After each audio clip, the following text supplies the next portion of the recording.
At the speed of algorithms, welcome to another video.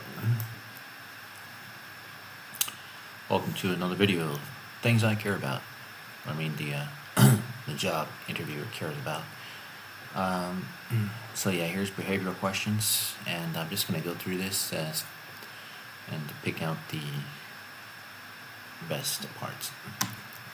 Considering that the behavioral question, this is a reply for a behavioral question. The big O, you can see how the big O is important, or how important the big O is. So 0n to 0 log n, taking the Ravenclark algorithm and improving the time-space complexity from a 0n to a 0 log n in 90% of cases. This is what is considered a behavioral question. So keep that in mind. In the interview, always talk about my accomplishments, not the team's accomplishment, the group that I was a part of. In other words, we versus I. It should always be I, focused on I, not we. Okay, 6, it says, Big O. This is such an important concept that we are dedicating an entire long chapter to it. Okay, we'll see how long it is, because this is important. And interesting to be at this all of a sudden, right? That means this book, even though it says it's 700 pages, the text is probably big and it's probably a very fast read. This is the only cracking interview book that I've heard about people talking about. So that's another thing. And this person also lives in Palo Alto. So what does that tell you? And the person's also American, but they do have a master's degree. They have a couple of master's degrees, and bachelor's in computer science and master's in computer science and an MBA. But there is a lot of directed energy there, and should be easy, indicative of easiness. So example, again, it's reiterating the importance of big O, and this is very important to measure the algorithm, and the algorithm essentially is the core of the machine itself, and the big O is the measure of how fast or slow the machine is moving. So it's absolutely essential to master big O, just like it's essential to master the algorithms. So it's a part of mastering the algorithms itself. Cannot skip it. It cannot be skipped. So a lot of interesting information here about the time and space complexities. I think this is part of the this is space complexity. Is it?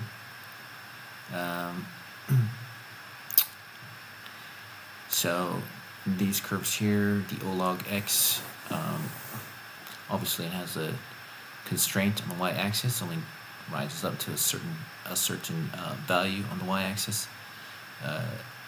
This is a linear value, so this is OX, so O log x and OX.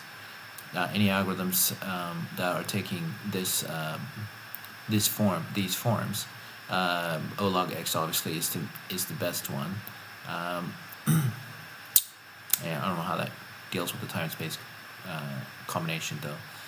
So OX log x, still reasonable, and it's saying that Gemini said that these three forms are usually the Fang types of algorithms. So these other ones, the x squared, OX squared, or O2 x, or an O factorial, these algorithms will not be on the Fang, and they are not, because they're not efficient. And also, if you're writing an algorithm, you want to know which type of big O your algorithm is representing. Ideally, like I said, it's one of these three, and you want to make sure that your algorithm is not reflecting one of these three, the OX squared, or the O2x, or the O factorial. And then it shows real-world scenarios, such as trying every combination in order to find a book, trying every single combination of books on the shelves until you find the right one. That's not even practical. There is an actual algorithm that's used, the Dewey Decimal, the cataloging system, for finding books. So that algorithm is representative of the logarithmic search in O log n.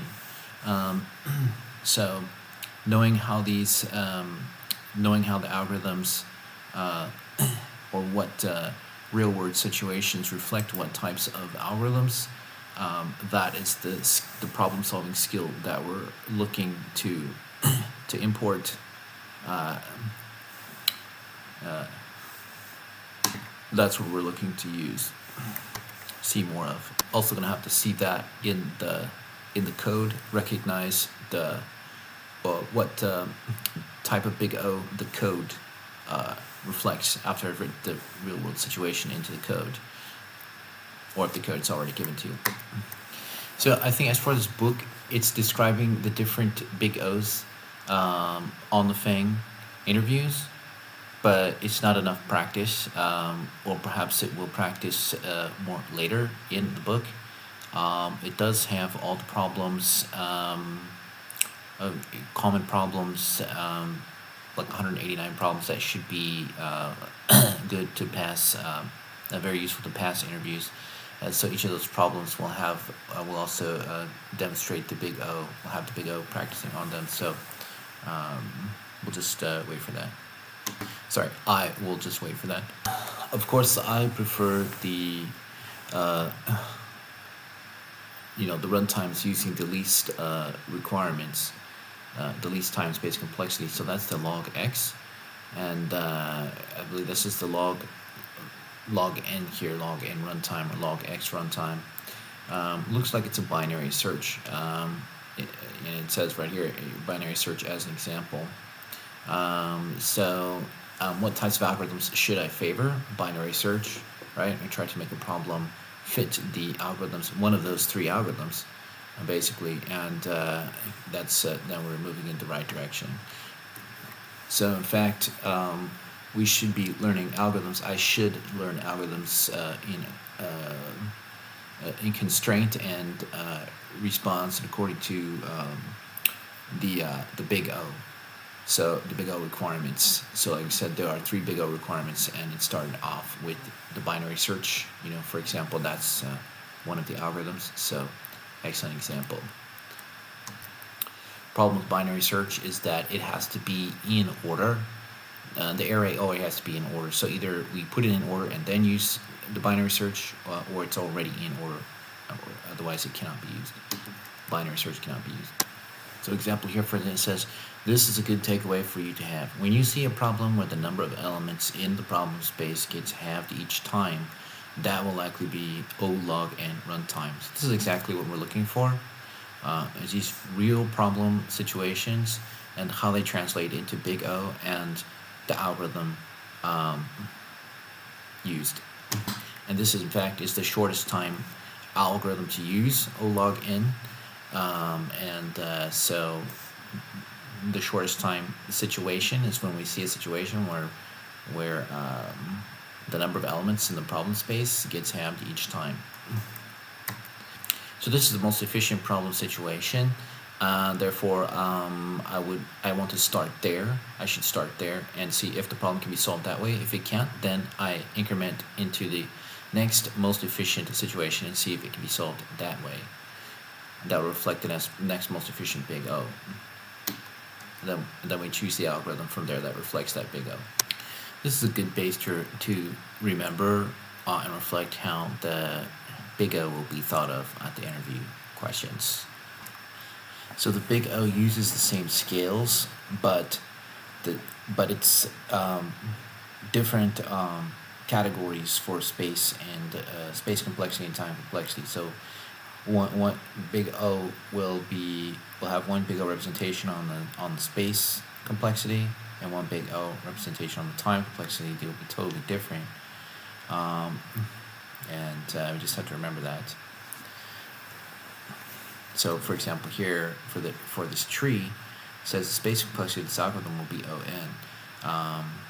It may have a different time, maybe represented time complexity, may be represented as an O 2 to the n, but the space complexity is O to the O(n).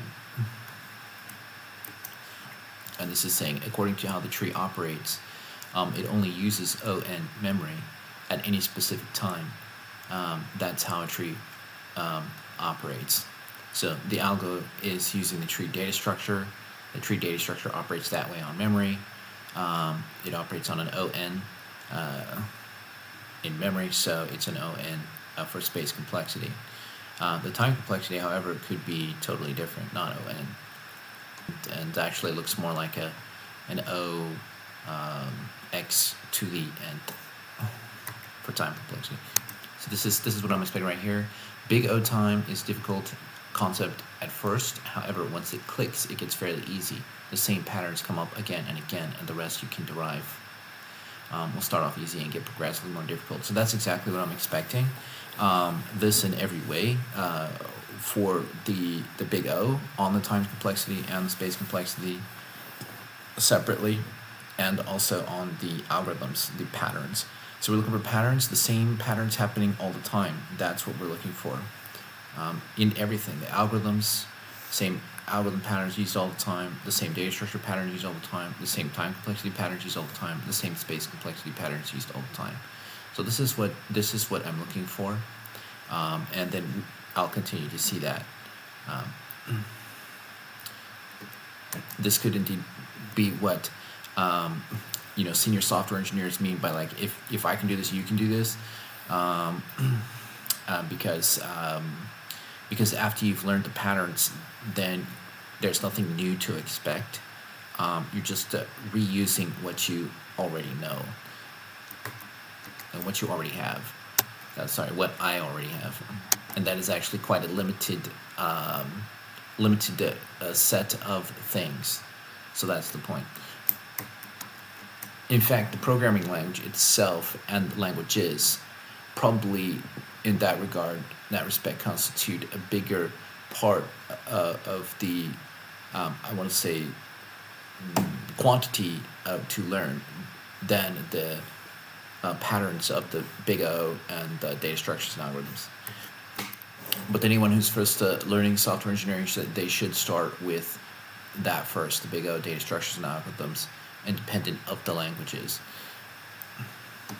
Yeah, and the way I'm understanding her big O explanation, there's easier ways to understand it, I think. Also help if it was in Python, but I'm really stuck on that. But I've seen other people explain it easier. But this example 3, for example, was not very clear to me. But it just shows, you got to keep working at this until you get over it eventually. Like I said, the same patterns are there, so you just got to get over it until you see the same patterns again and again. I think that's the beauty of this problem. It's like we're going to have new problems coming in, but they're always going to be solved the same way with the same algorithms, big O and so on. The only thing that would be different in that respect would be the languages used to solve the problems. So in that sense, the variety will that would be the source of the variety. So in some way we can memorize these examples. There's 189 examples, but you won't have to memorize for long. As long as you memorize, the core examples, what will happen, then you don't need to worry about memorizing all the time. Just for these core times. So, for example, the code looks like this, so it's OAB. If the code looks like this, then it's OAB. And study comparing that to ON squared of the other code type, which is just like this one. So the other code types, if the code looks like this, then it's and why also why. In addition, we also know why these examples are added, because they are on the interviews. So that's what we're doing, is we're learning something expected to see on the interview, and that's why we're learning these, spending time on them in the first place anyway. And also the big O will constrain what types of algorithms to use, but it's also easier than the algorithms itself. So we're learning big O now, and then we move to algorithms. That makes sense too.